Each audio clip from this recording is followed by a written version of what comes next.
The broadcast is now starting. All attendees are in listen-only mode. Hi, everybody.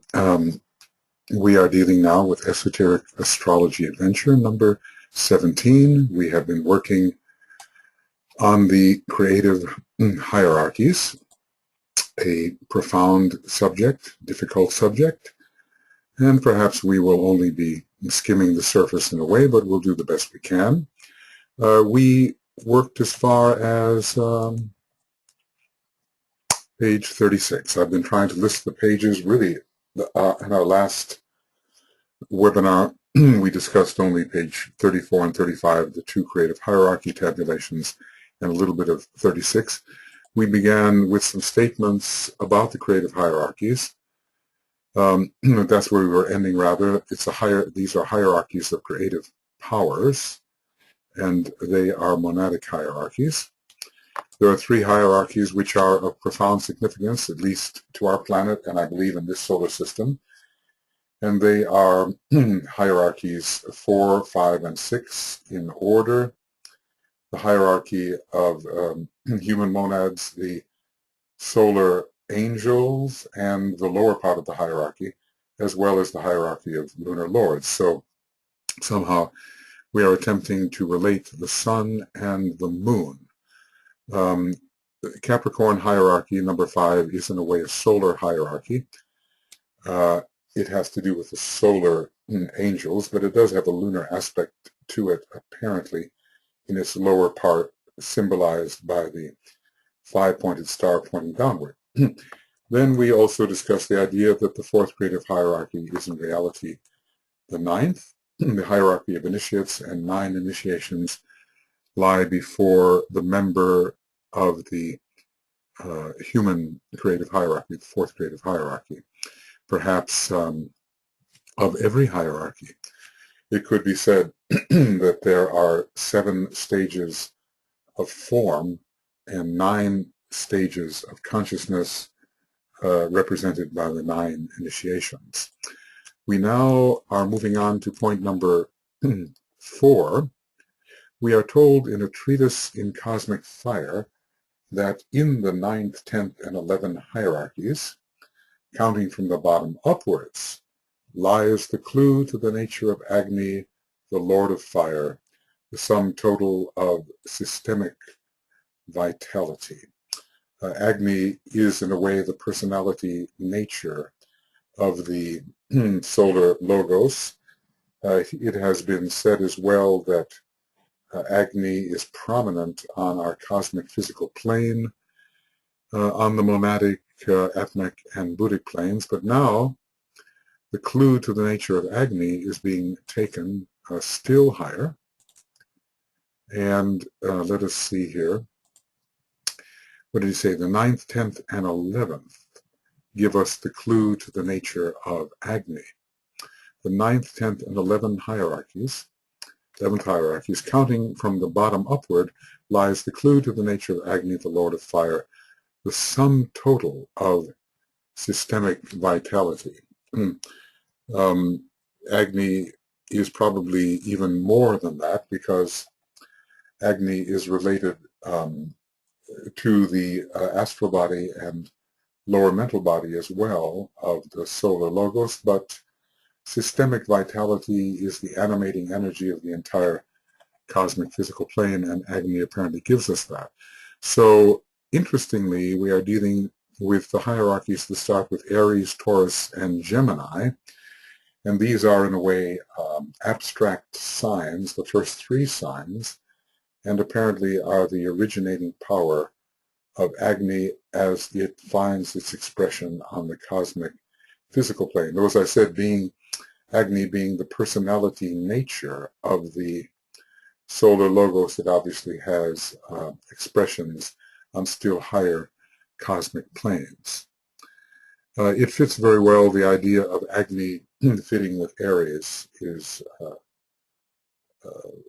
a close fit. And Aries, the primary fire sign, the major first race sign, it seems appropriate to begin with the Lord of Fire, on the fourth level or subplane of the cosmic astral plane. Many things are said about Agni. Sometimes we would think it would be confined simply to the mental plane of the cosmic physical plane. Sometimes these three planes, monadic, spiritual, and intuitive, are considered to be expressions of Agni, or perhaps including even the logoic plane, the sea of fire. That would make sense.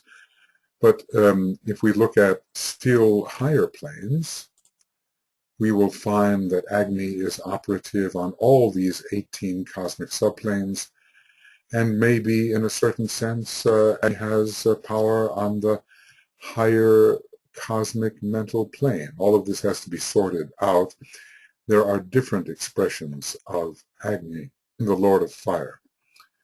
Agni in some ways is equivalent to Brahma, but in some ways still more, and connected with solar fire and electric fire. Okay, so the sum total of systemic vitality will be related to the hierarchies ruled by the signs Aries, Taurus, and Gemini. A creative hierarchy is ruled by the signs Aries, Taurus, and Gemini. Okay. Then point number 5.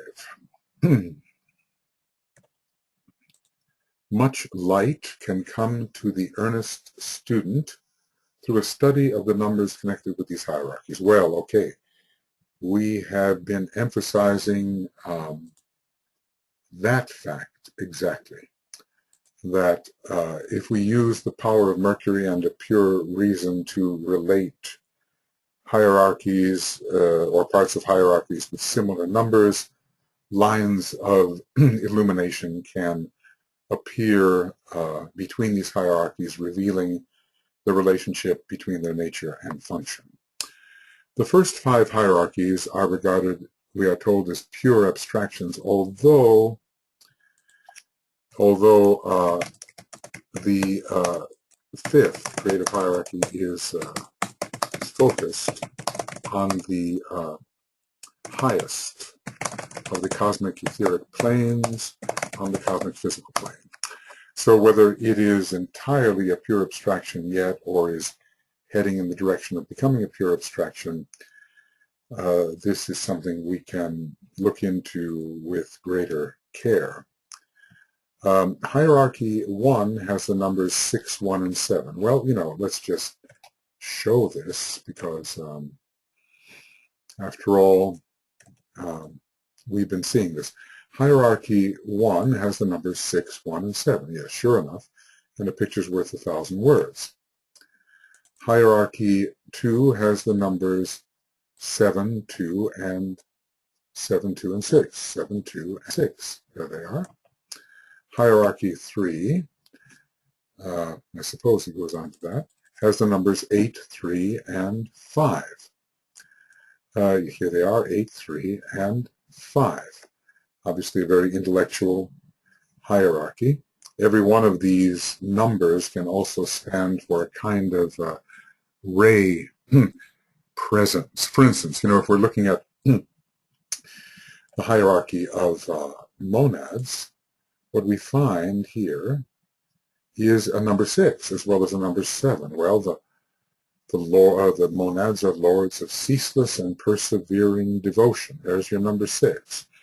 And their point is to put in a material manifestation on the very lowest plane and manifest the monadic nature redemptively on even the very lowest or the 7th plane. As far as ray number 2 goes, they create great formative sounds, which are 7 great sound geometries, which are archetypally related to all lesser forms.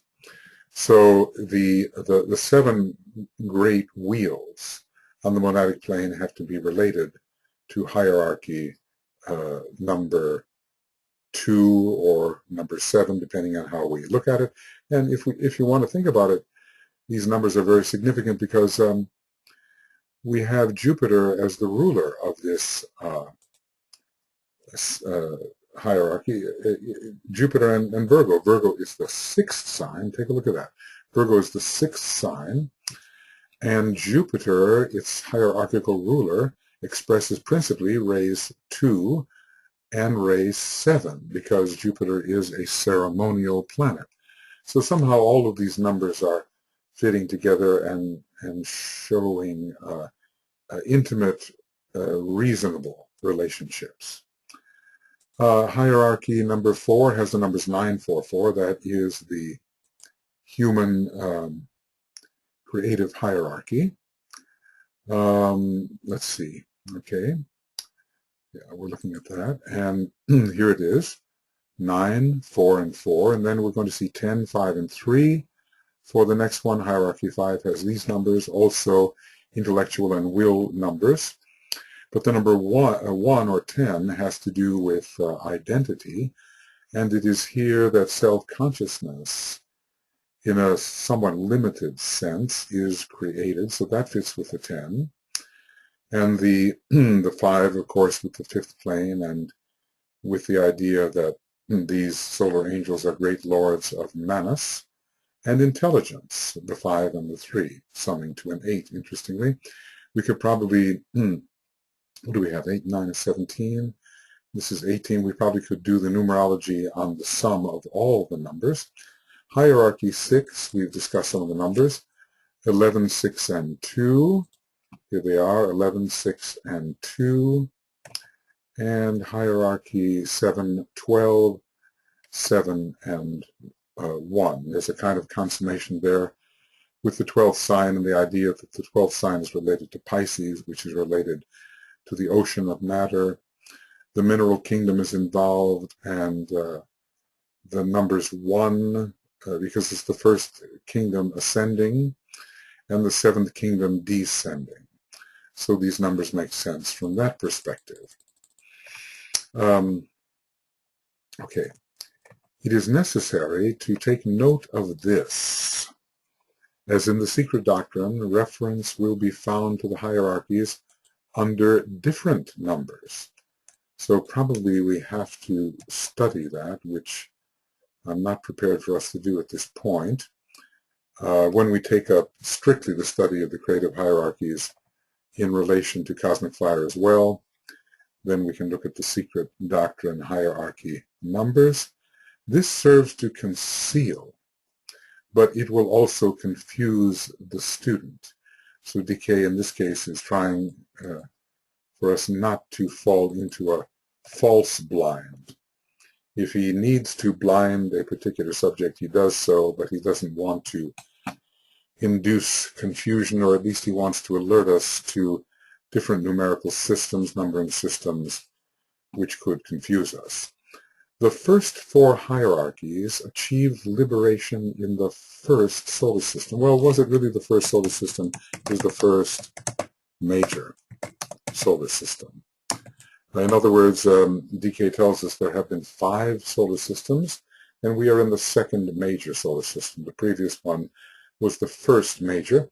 It probably was given very much to the development of the personality nature of the solar logos, and personality, we realize, takes its origin from the plane of mind. So the idea that it was an intellectual system, but also a personal system, makes a lot of sense. And we are in the soul system, in which initiations are being taken by our solar logos because he's coming under the influence of his own great solar angel on the higher cosmic mental plane. So the first 4 hierarchies achieved liberation in the first solar system. What is liberation? Perhaps liberation is the freedom from the cosmic physical plane. Normally when we talk about liberation, we talk about achieving freedom from the lower 3 worlds, or especially from the 18 lower subplanes, but really Our liberation concerns the fourth initiation and liberation then from the dense physical body of the solar logos.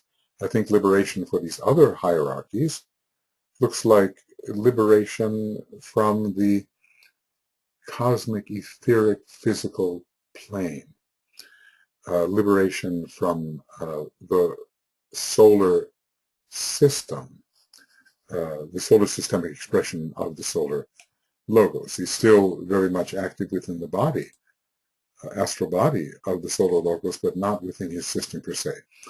Their influence reached our Earth through the medium of the fifth creative hierarchy. Now, is that a past tense, reached, or is it reaches? We'll have to check the book on that.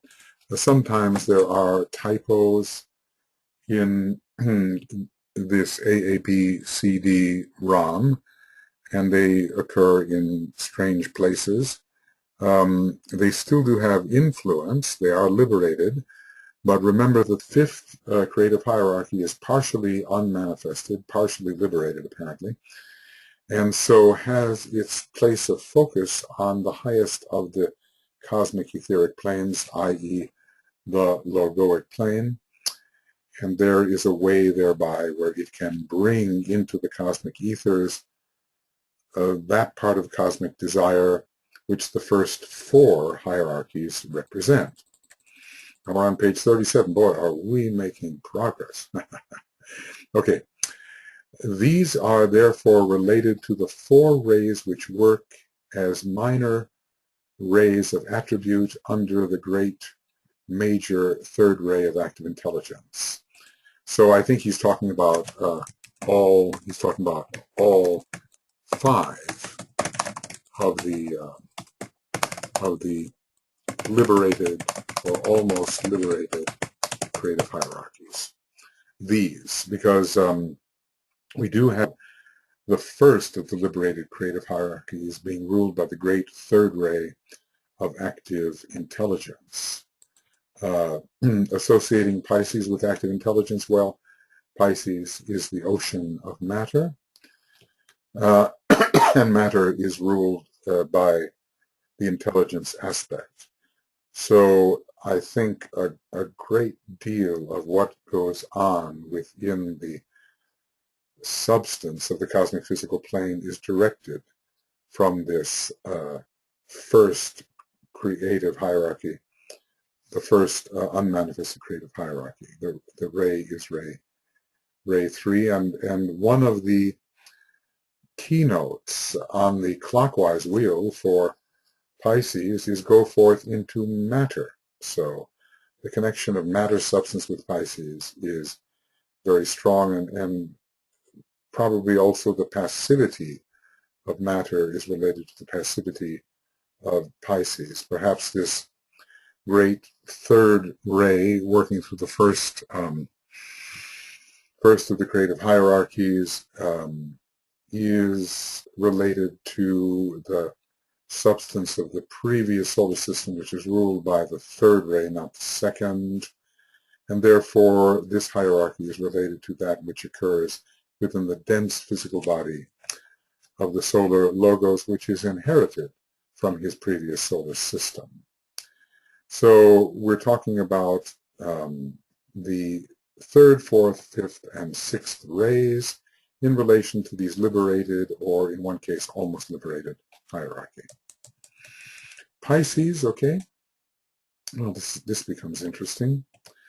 Pisces is seen at the head of the list of zodiacal signs because it is governing the present great astrological world cycle of 25,000 years, soon to end, but at a time which cannot be determined by human astrological science, BK tells us.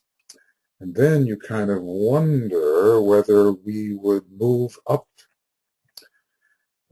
within the creative hierarchies so that Aquarius, which is destined to govern the next 25,000 year cycle, would head 12 creative hierarchies.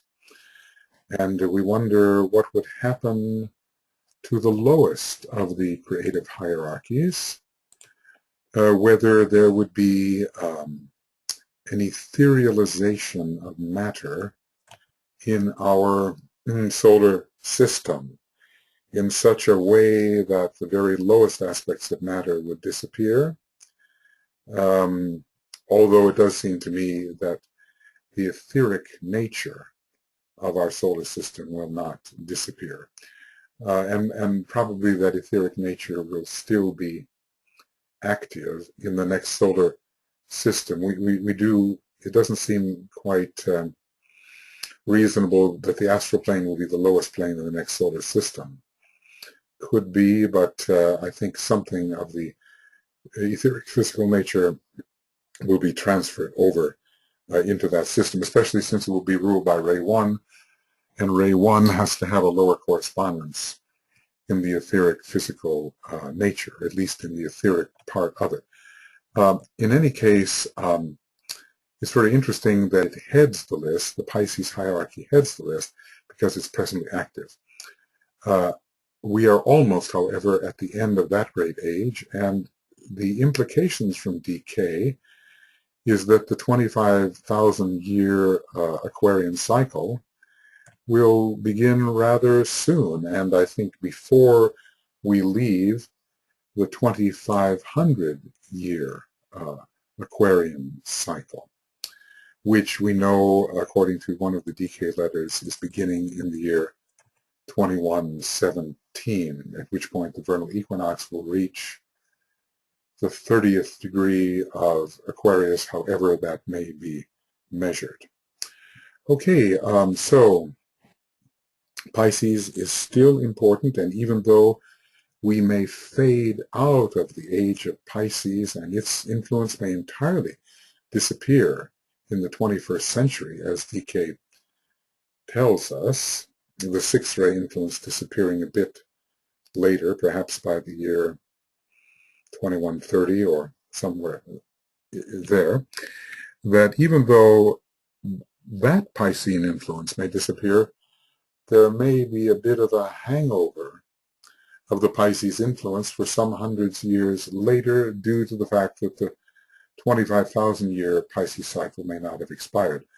But certainly we are in the 5,000-year overlap period between the two great Platonic ages of Pisces and Aquarius. So this is a time of real mixture of energies and contention of energies between these two streams.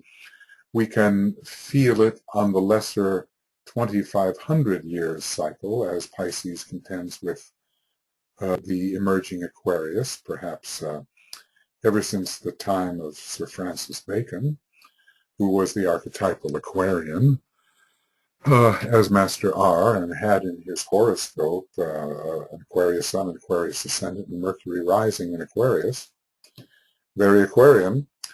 But we can feel it also in a much vaster sense. That 5,000-year period beginning when? Could it have been at the death of Krishna? At the beginning of one of the Kali Yugas? Could it have been almost 5,000 years ago, or just about 5,000 years ago, when the Buddha, a great savior, took over the head of the spiritual hierarchy in that year, or approximately the year 3000 BC? Could it have been then, or a little later? Our science cannot determine it, but the implication is that we are not far from the beginning of that 25,000-year Aquarian cycle, which, as I said, I believe will occur during the 2,500-year impending Aquarian cycle, though I cannot prove it. I'll have to, that's another line of research, and I would have to have the Tibetans' words in front of me in order to reason with fair accuracy about it. This Pisces, it was also one of the dominant signs influencing our planet at the time of individualization, when the human kingdom came into being. Now, usually you hear of Leo, Gemini, Sagittarius, etc., as being dominant, but Pisces may have given a great impressionability, and the saviors, who are the solar angels, may have been able to enter more powerfully when a saving sign, Pisces, and a second-ray sign at that, was in potency. So we'll just have to accept what DK says here. It was one of the dominant signs, although this is not usually discussed in other contexts. It is basically related to the first or highest grade of hierarchy. Now, is it really? That's the question. Can you extend these creative hierarchies? It would seem to me that you would have to. But I think we're talking here about our solar system at our present level of development. So it's the highest, first or highest grade of hierarchy which DK mentions. But the probability of going beyond it on Jacob's ladder of universal development, I would say, is very good. Though probably speculation doesn't do much for us, except that we are able to extrapolate using rays and signs as we speculate about what these higher creative hierarchies might be. So it is basically related to the first or highest grade of hierarchy, which is, in its turn, related to the third ray of active intelligence. This we have been discussing. It was the product of the first solar system. So it emerged as it is due to development within the first solar system.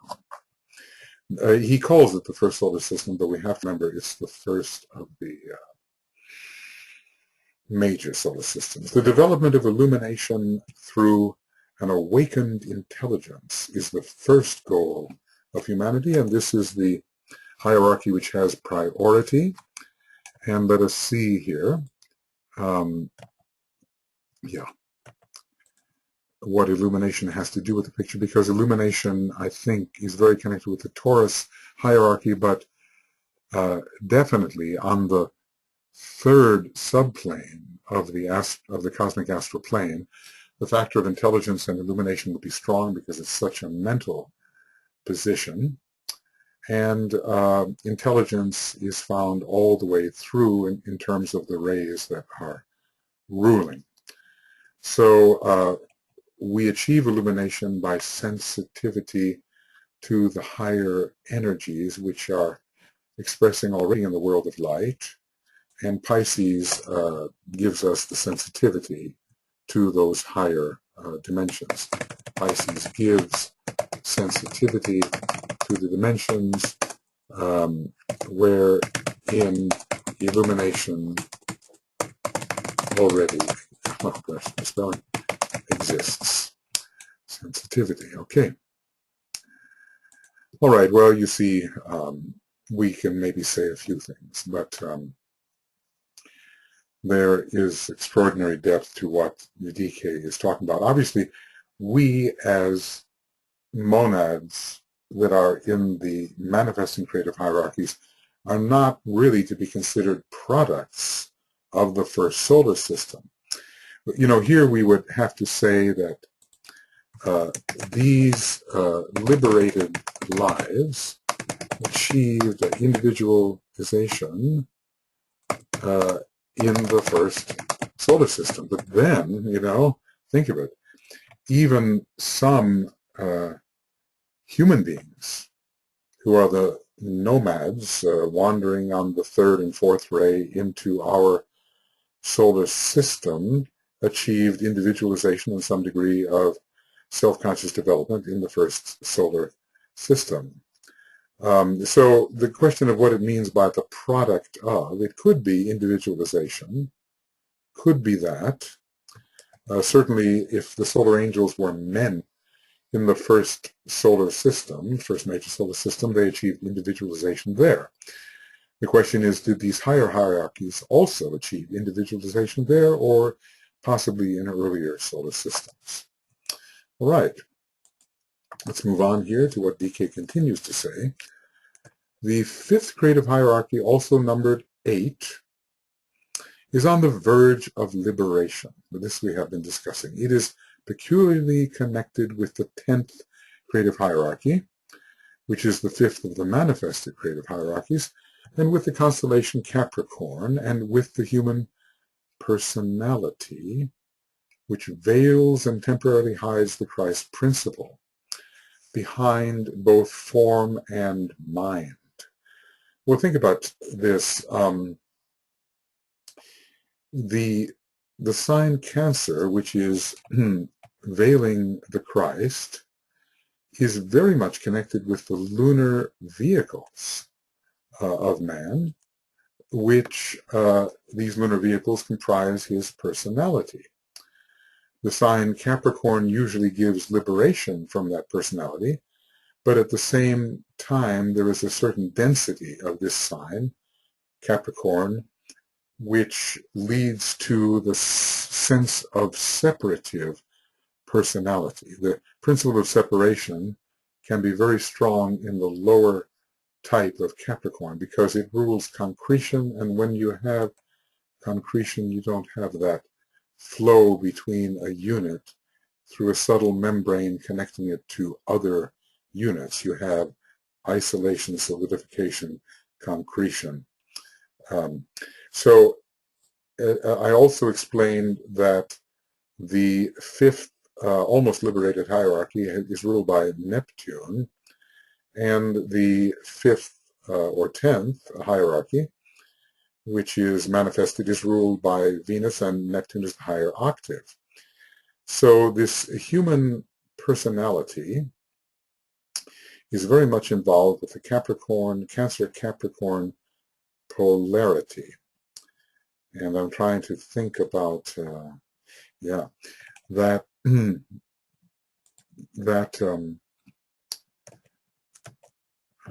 picture tabulation in Esoteric Psychology, on Esoteric Astrology, page 50, and we see that the Cancer-Capricorn is mediated through Saturn and is bringing the energies of Sirius, which are providing the solar angels, which make it possible for man to individualize and begin to develop his personality consciousness based upon that consciousness developing around the spark of mind.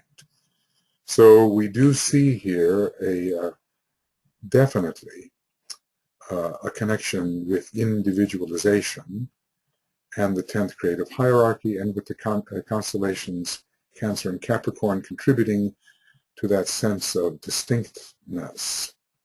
It is peculiarly connected with the 10th creative hierarchy, with the constellation Capricorn, the 2 gates, Cancer and Capricorn, and with the human personality, which veils and temporarily hides the Christ principle behind both form and mind. So Capricorn and Cancer are giving us form and mind, and the solar angels have given us mind. So at least one part of this hierarchy is related to the veil, and another part to the liberating factor to the Christ principle, which thins the veil and brings about release from form and mind. 8 is under some numerical systems regarded as the number of the Christ. It would be great to know what those numerical systems actually were. 8 is also a number of the infernal forces, and is connected with an 8th sphere idea, which can be described in different ways. You know, Blavatsky described it as a kind of a dustbin or a dust bowl into which all refuse was being swept as this dustbin swept along behind the earth. I wonder how literal that really is, but it has an amazing, an amazingly graphic presentation. But from another perspective, it's about the eighth sphere and the concrete mind, which definitely hides behind form and mind. The Christ principle can be considered a kind of eighth sphere. And the development of an independent eighth sphere, or the creation of a concrete mind of immense power, which is impervious to the liberating influence of the higher part of this fifth creative hierarchy, is a great tragedy which can befall a human being as he veers off on the left-hand path and becomes a member of the Black Lodge. So 8 is a Christ number, yes, and will relate in that case to the solar angels, but 8 is also an infernal number and can relate to the dregs and to the lower part of Scorpio and to the concrete mind as the eighth sphere, blocking all possibility of passing along the Syrian line of initiation and making contact with the eighth creative hierarchy of triads. And as DK will tell us, the man refuses to become a Christ. So we need to look at things. There's no number which is high or low. The number of love, wisdom, and unity in relationship, for instance, is also the number 2, the number of duality. We can look at it from high, from low. The number of absolute identification, the number 1, can be considered a number of complete unitary isolation and egoism, in which the man becomes untouchable, as is the case on the first ray and sometimes the fifth, DK tells us. So we're going to do more with this fifth creative hierarchy because it is so pivotal to our development as true human beings and as eventually as angelic beings and eventually as solar angels. We go on about the greater builders and lesser builders, remembering that we are not talking necessarily about unself-conscious builders or those who are self-conscious and therefore greater. We're talking about the builders who work according to the archetypes found upon the cosmic etheric planes and who build in the cosmic ethers those forms which must precipitate as the plan-derived forms on the within the dense physical body of the solar locus. The greater builders and lesser builders of hierarchy 2 and 3, working on the second and third planes of our solar system, have their activities reflected in the lunar lores and elemental lives. And let's see how that might work out. Here are the greater builders, and here are the lesser builders. And perhaps it works in this way, that there is a kind of reflection which is a correspondence, not an inversion, and the divine builders will be connected, these greater builders connected with the lunar lords, the number 6 and 2 correlating, those rays correlating, and the lesser builders who are within the body of Brahma, cosmically considered, well, systemically considered, will be reflected in the elemental lives, the basis material lives, because we have now entered the realm of matter. This is still the realm of quality, divine builders, reflected in the lunar lords.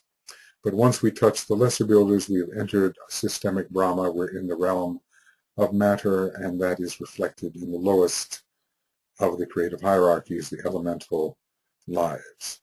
Even the lunar lords can be considered elementals, but the tiny elemental lives, these come in a different category, and the vehicle of a lunar lord is comprised of many tiny elemental lives. So we have to be cautious in the way the word elemental is used, because sometimes it can mean quite a sizable vehicle, mental elemental, personality elemental, astral elemental, physical elemental, but sometimes it can mean the tiniest of lives which are the constituents of matter.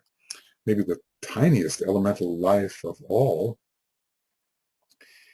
is found in a way in the matter of the logoic plane and would be called, in Leadbeater's terms, a bubble in the koilon. Let's see where we are here. Well, okay, we're moving along. So the greater builders and the lesser builders working on the second and third subplanes of our solar system, I suppose these are Deva hierarchies, although one type is the prototype of the monad. So maybe this third hierarchy, third manifesting hierarchy, is a Deva hierarchy. I believe so, but can we say the same of the greater builders on the monadic plane, who are the prototypes of the monads being man? There's much yet to be clarified in this question of what is a Deva hierarchy and what is a man-like hierarchy. So these are reflected in the work of the lunar lords and the elemental lives going on.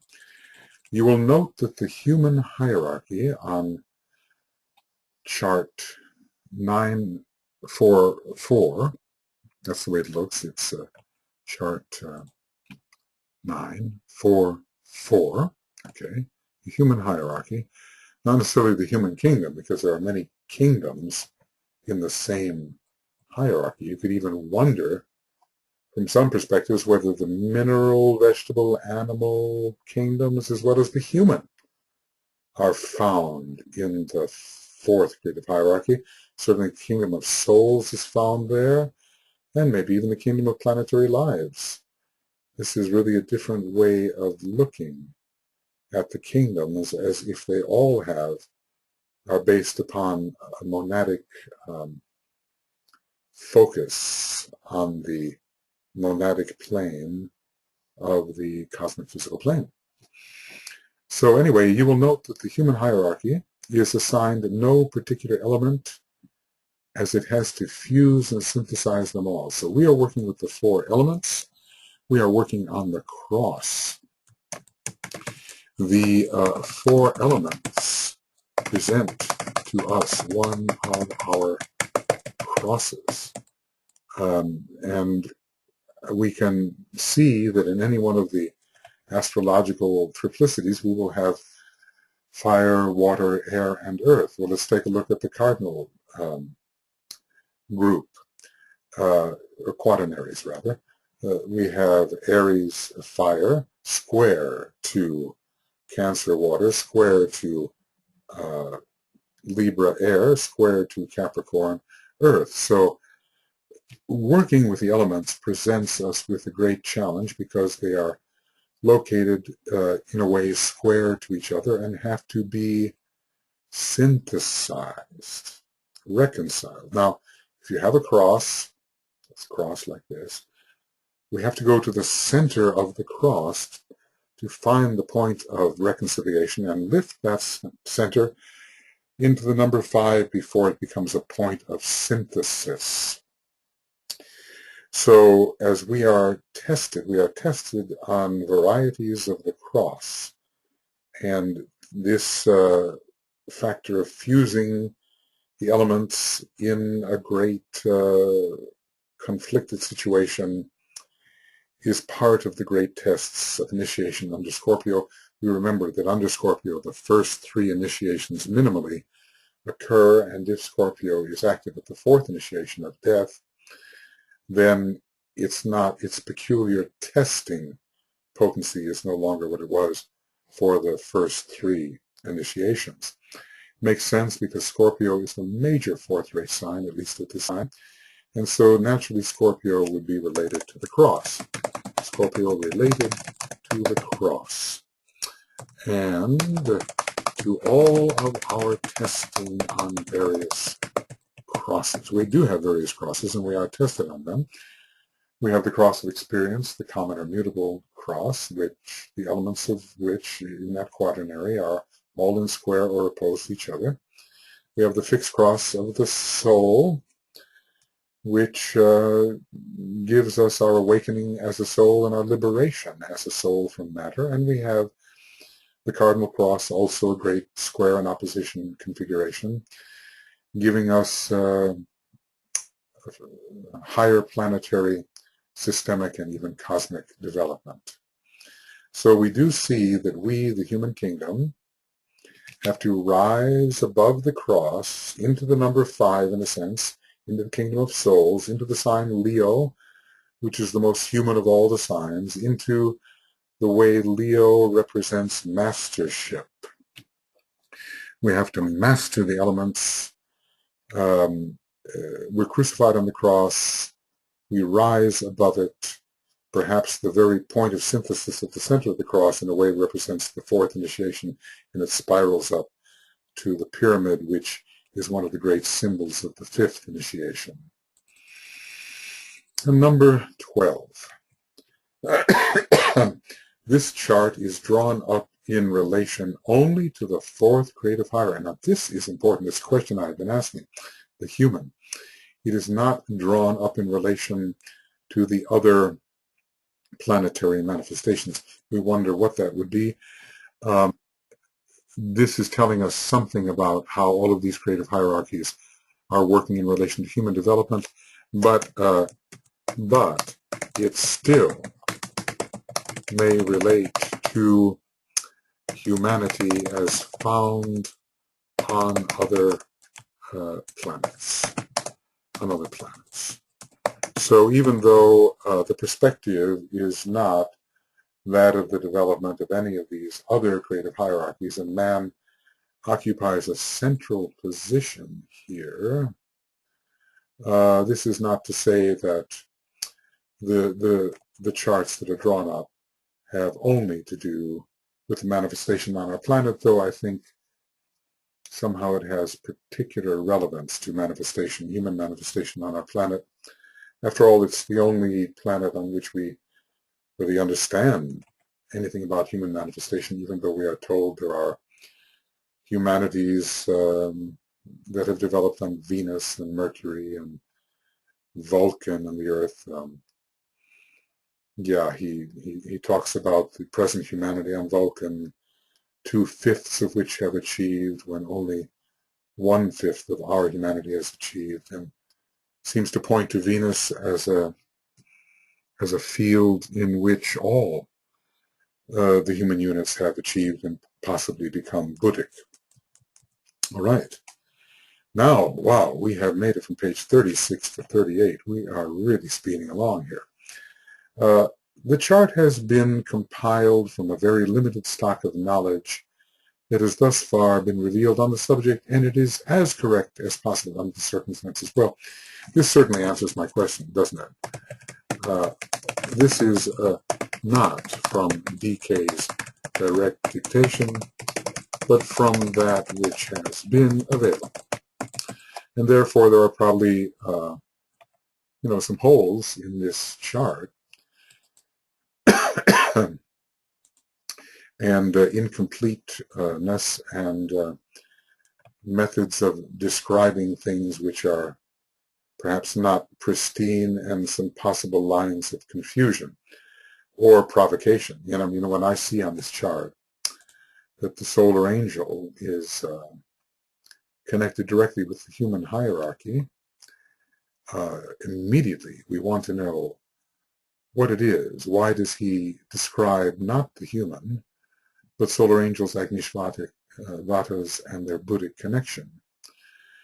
That is somewhat mysterious. We do have to consider whether the solar angels achieved more than a Buddhic status in the last solar system. After all, even if there were 5 planes, they are initiates of all degrees. That would be at least what was the highest initiation achievable in the last solar system? I know somewhere DK talks about it. Was it initiation number 4? Possibly, I think so. But the solar angels, those who were men in the previous solar system, had to pass on to the cosmic astral plane in order to go to Sirius, in order to be breathed out again as men who had become solar angels. So their monad seems to have had to focus on the cosmic astral plane. But what is their main field of expression now on the cosmic physical plane? Certainly sacrificially, it's on the higher mental plane, yes. But what is their field of non-sacrificial expression? Where do they ordinarily and in the economy of our solar system express? Is it simply the Buddhic plane, or did they not move beyond that in the previous solar system, or have they returned to the Buddhic plane also sacrificially? See, because the human monads are to express on the Buddhic plane, and yet the solar angelic monads are much higher. Are they too to express on the Buddhic plane? The question always is, what is a true solar angel? And in a way, are all of these beings solar angels of different categories? These things are not easy to answer. We can't answer them. DK says we will not solve the mystery of the fifth grade of hierarchy. We will not solve the mystery of the solar angels. But what I try to do here is offer up lines of connection and speculation which may put a few arcs of light into the field which were not there before. And maybe those arcs of light will lead to others and eventually to a solution when we have developed a higher consciousness. So anyway, the charts are limited. Each of the 7 hierarchies of beings, these are the manifested ones, found within the 12, who are the builders or the attractive agents.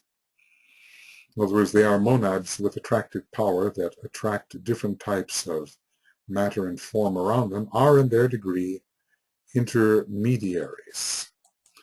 So we can see creative hierarchies working through lesser creative hierarchies and aspiring to participate in the life of greater creative hierarchies. They all embody one of the types of force emanating from the 7 constellations. The term constellations is there, and I think not signs per se. And the constellations involved here are Leo through Aquarius. Leo through Aquarius. So, interestingly enough, Leo is the sign where individualization importantly occurs, the creating of a central focus, and Aquarius the final sign of the distribution, the wide universalization or distribution of that which has been individualized.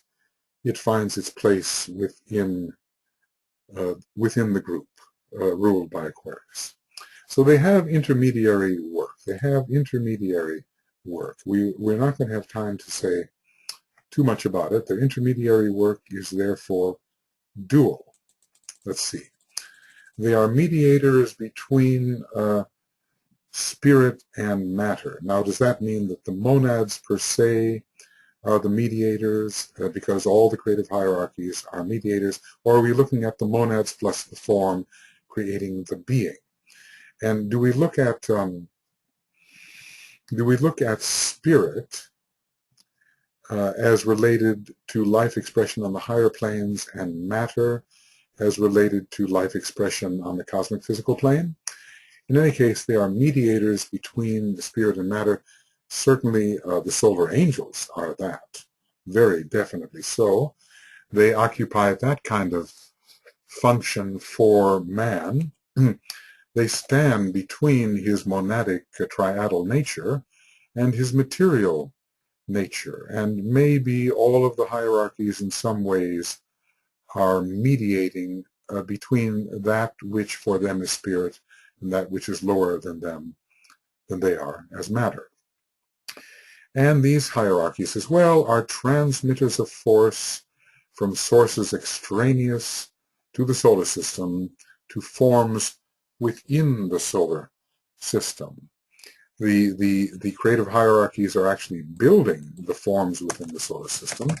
they are building these forms within the solar system and convey zodiacal energy to these forms. Because the constellations of the zodiac, of the zodiac, are extraneous to the solar system. And also there are ray energies coming from great sources which these hierarchies receive. I mean, you know, if a human being of the third initiation can already begin receiving from the Great Bear, from Pleiades and Sirius, then certainly these higher hierarchies can be receiving from cosmic sources. So they are mediating between spirit and matter in general, though the question is, what is spirit and what is matter for any of these hierarchies? I mean, spirit for man, as far as we are concerned in his monadic nature, is still occurring on the cosmic physical plane. But spirit for a solar angel, let us say, is probably on the cosmic astral plane. Even though spirit is all equivalent, spirit is spirit, still the manifestation of the monad is still involved with different kinds of substances. Does substance exist on the cosmic astral plane? It has sometimes been asked. DK says, does matter exist on the cosmic astral plane? But we have to say yes in a way, because notice that the third creative hierarchy is dealing with intelligent substance. So that is substance on the cosmic astral plane. As a matter of fact, what does it mean that all the cosmic planes may or may not be substantial? That's probably way beyond our ability to grasp.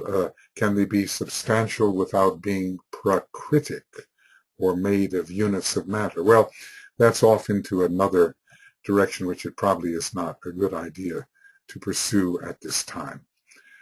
Although in my book, Infinitization of Selfhood, I think I made some wild pursuits of such subjects.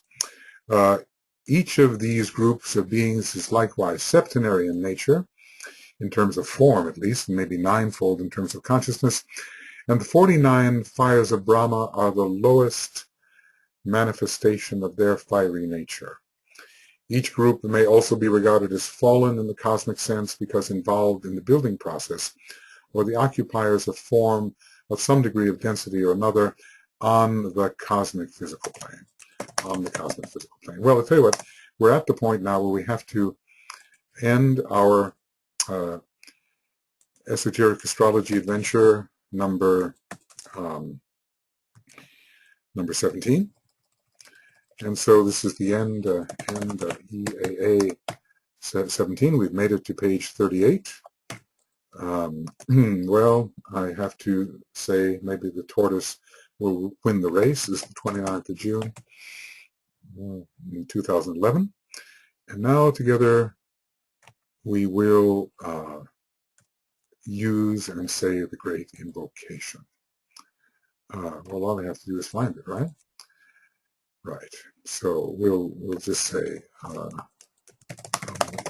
light, and that should give it to us. No, it doesn't. We'll do it a different way. We'll do it a different way.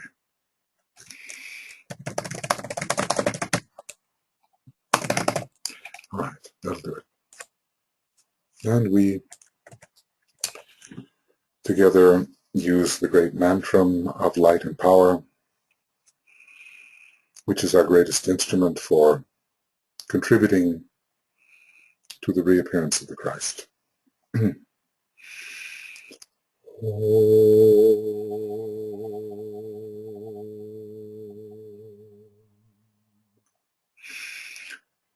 From the point of light within the mind of God, let light stream forth into the minds of men. Let light descend on earth. From the point of love within the heart of God, let love stream forth into the hearts of men. may Christ return to earth. From the center where the will of God is known, let purpose guide the little wills of men, the purpose which the masters know and serve. From the center which we call the race of men, let the plan of love and light work out, and may it seal the door where evil dwells. Let light and love and power restore the plan on earth.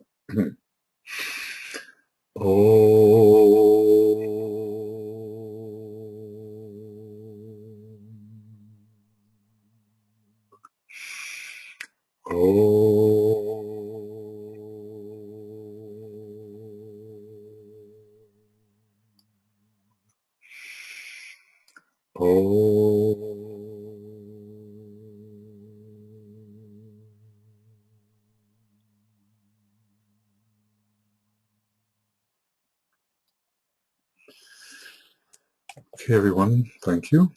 And we have moved to page 38, and we will take up Esoteric Astrology Adventure number 18 at the earliest time that I can bring it to us. And for now, farewell.